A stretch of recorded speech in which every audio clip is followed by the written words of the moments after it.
So before you start applying any foundation to your client, first you have to colour match them. So when it comes to colour matching, it's really important to understand two key things: skin type and skin undertone.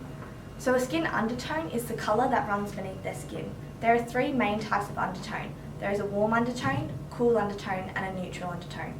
Warm undertones are for people that have more of a golden or yellow tone running through their skin. Cool undertones for people who have more of a pink or reddish tone running through their skin. And then neutral is an equal mix of the yellow and the pink. So you don't really see a specific colour coming through. So that's the first thing to identify. The second thing is the skin type. So skin type ranges from fair, light, medium, tan and deep. So that's, I guess, the dark or lightness of somebody's skin. So when we look at Lucy, I start to see quite a few yellow tones running through her skin here and on her chest area. So it's important not to look just at the face. You also have to take into account the arms, the chest and neck, as the face can sometimes be a lot paler than the rest of the body, and obviously some redness can come through, and try not to confuse that with the skin's undertone. So as we start to look, she does have a little bit of redness on her cheeks here, but as we look at her neck and down on her arms, she does have more of a yellow tone coming through. So there's a little bit more redness here on her chest as well, but specifically I see more of a yellow tone running through. So I'm going to say that Lucy's got more of a warm undertone, maybe leaning a little bit more to neutral, but I don't see a whole lot of cool or pink tones running through. In terms of her skin type,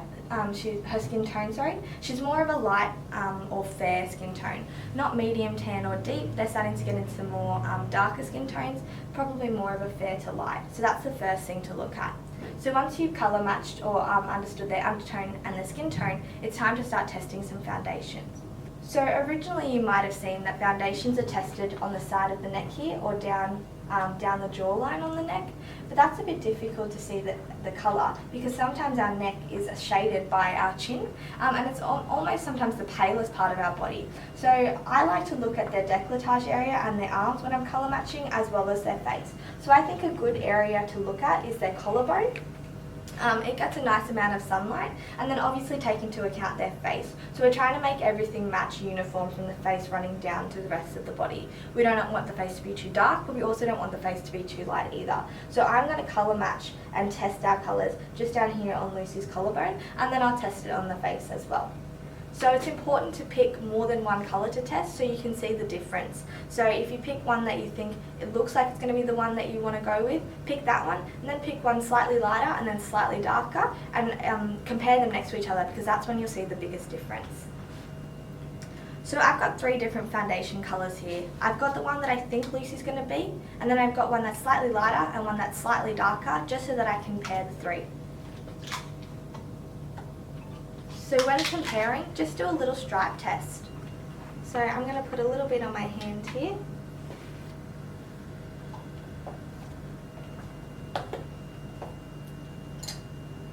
I'm going to get a brush, and I'm just going to test that one here.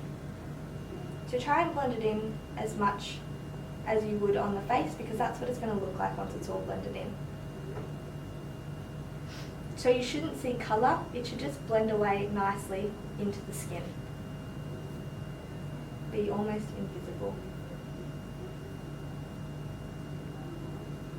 So this is the colour that I think Lucy's going to be, and I'm pretty happy with it so far, but I'm just going to test the darker one and the lighter one next to it, just to make sure that I'm on the right track.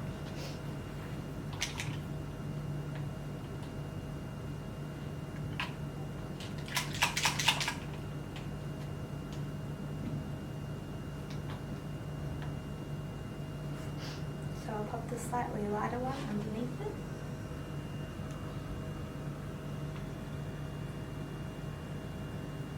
So since I can see that colour, I'm going to say that that is going to be too light for Lucy's skin type. So I'll put the slightly darker one above it.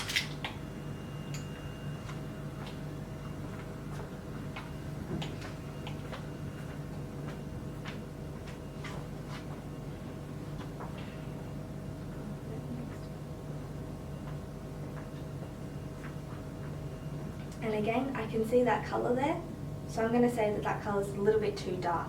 So out of the three, the slightly lighter one and darker one are too light and too dark, and the one that I originally thought is the colour that I'm going to go with. But can you see that you can now see the very stark difference between the three, and you can see that the first choice was the correct choice. So it's good to test them rather than putting it all over the face and then realising, oh no, that one isn't right. Having said that, if you do go with this one, put it on the face, get about halfway through and realise it's not right, take it off, start again. There's no harm. We're here to learn, so we're just going to go and experiment through.